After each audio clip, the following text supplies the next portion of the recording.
Again, great day for us in all areas: hitting, defense, pitching. Just great way to win this series after the tough loss on Friday night. I thought all three areas, pitching, hitting, and defense, were great the last 2 days. So really good to see us respond like that. All right, we're gonna start with Dave. Hey, Mark, thanks for doing this.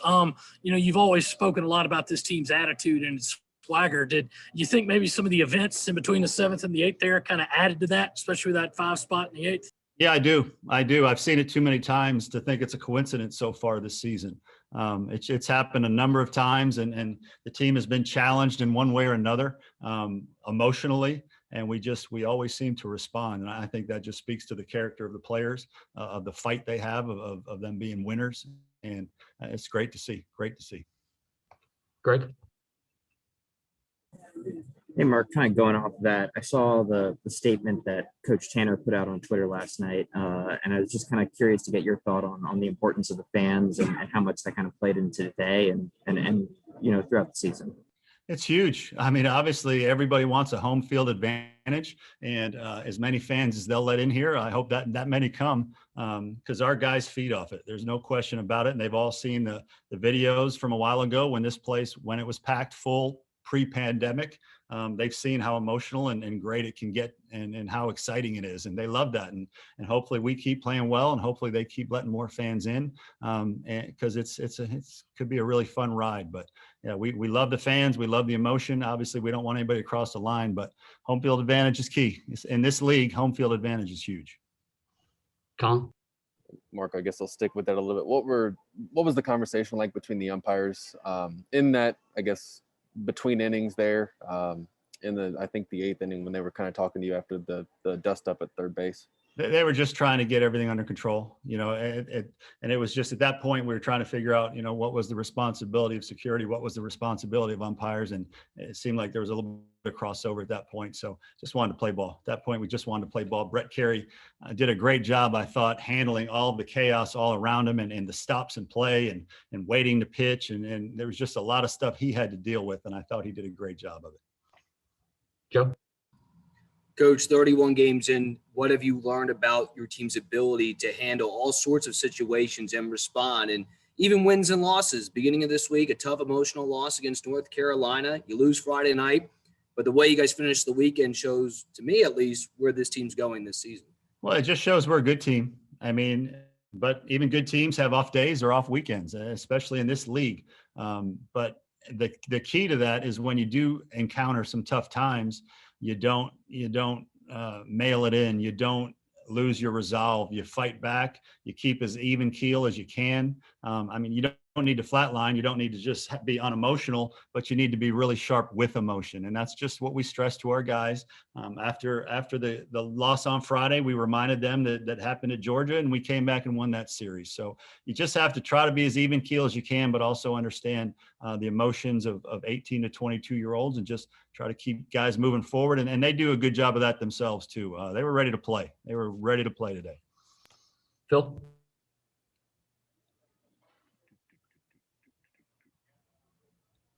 There we go. Hey, Mark, when a freshman pitcher gives up a home run on the first pitch of the game, what's the sign language between the mound and the dugout at that point? And how did you feel about the way he recovered from that first pitch? He recovered well. Obviously, there's no sign language. At that point, you hope the freshman just says, hey, one pitch, one swing, move on. And he did that. After that, he gave up 3 hits, and he gave up 3 hits after that through 4 innings and 1 earned run. So he recovered very well, because he's talented, because he's mature for a freshman, and he like we wanted him to do, give us a chance to win, give the next guy when we give the next guy the ball, make sure he has a lead, and he did that. Go with Cam. Hey, Coach. So you guys went 5 for 11 with runners in the scoring position, and Missouri went 2 for 11. Just how important was it today to just kind of put together those timely hits? Yeah, we took a lot of great at bats today, and got a lot of big hits. It started right out of the gate. David Mendham got that in the first inning. I think that was the first inning with the bases loaded almost double. Have to work on that speed, obviously, but I thought that started a great day of us getting a lot of clutch hits. And we had a lot of guys on base today. We didn't strike out much. We had 13 hits and 9 walks. So we had guys on base all day, and we didn't strike out in those situations. And when you put the ball in play in those situations, you have a chance. Dave? Mark, 12 of the RBIs today came with 2-strike swings. Just what has been this team's approach to 2-strike hitting?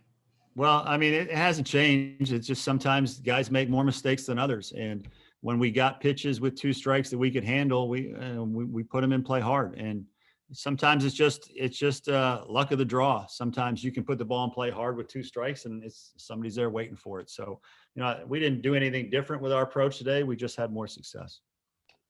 Greg?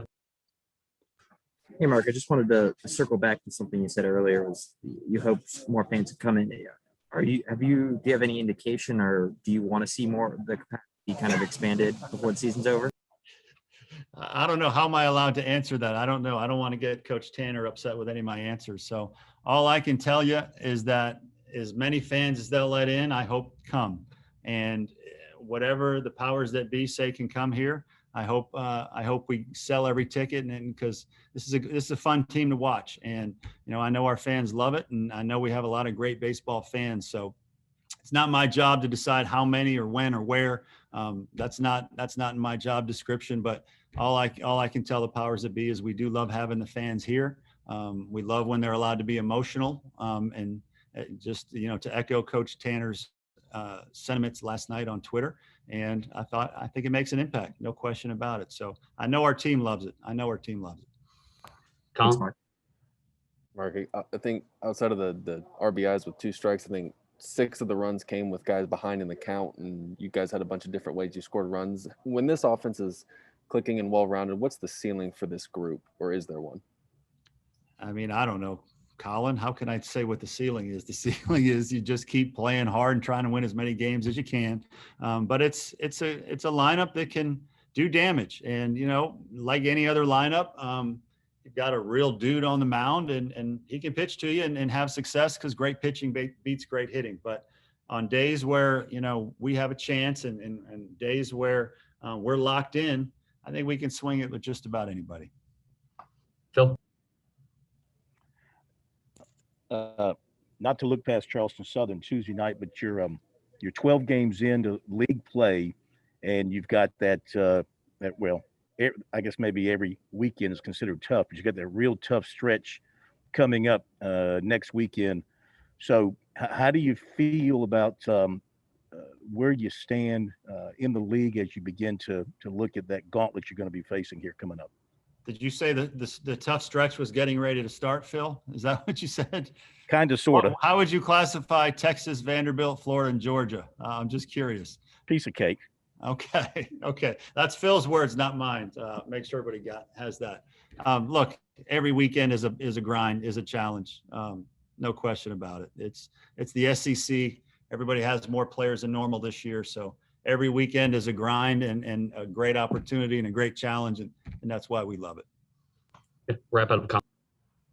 Mark, seems like a pretty obvious question here, but you guys didn't walk anyone today. If I'm looking at the box score right, just Right. Has the pitching staff lived up to your expectations the first half of the season, and what did they show you today as a whole?